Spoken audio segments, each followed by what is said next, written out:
One of the issue areas that continues to concern me is the marginalization of people in our society and throughout the world socioeconomically. So issues around poverty and access to resources and opportunities that people need to survive and thrive. It kind of blows me away that a former community organizer on the south side of Chicago almost never in his campaign in 2012 used the word poor or poverty. It was all about the middle class. And I think that's a reaction to a perceived desire in the culture that we live in to kind of give up on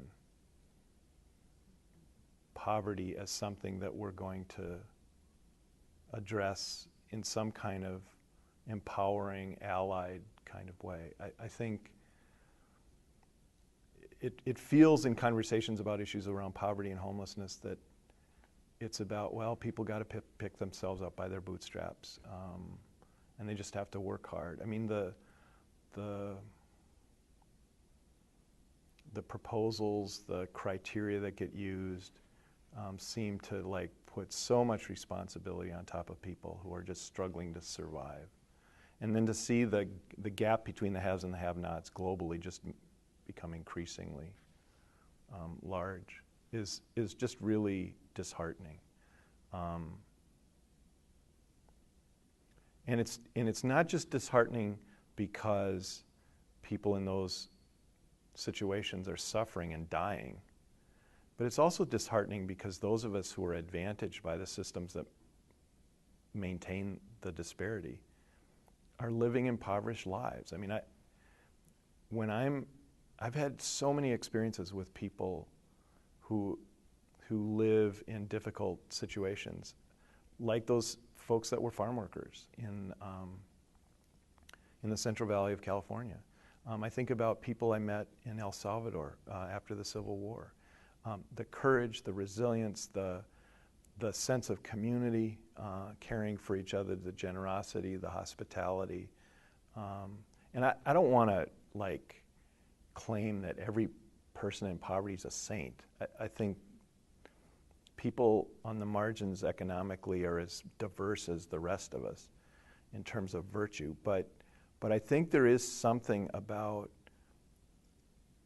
the way people with good spirits respond to those conditions in terms of caring for each other and being resilient and being hospitable to others, that the rest of us could learn a lot from, and that we would all be better. I think one of the images I have in mind is there's this juxtaposition of scenes in the movie The Titanic, the Academy Award-winning one, where Jack comes up from steerage and spends time with Rose and her family on the top deck at a meal.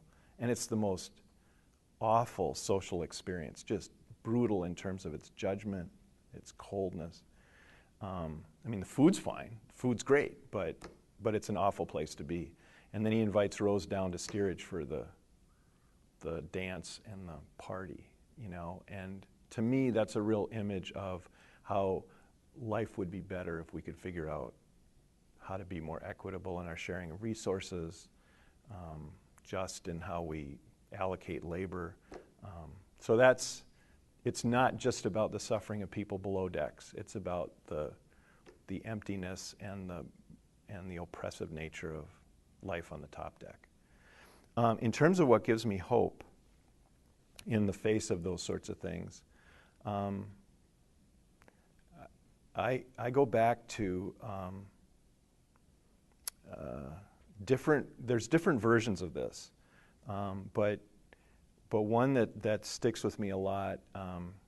I was with an activist who started an intentional community in the early 70s, coming out of the Vietnam War.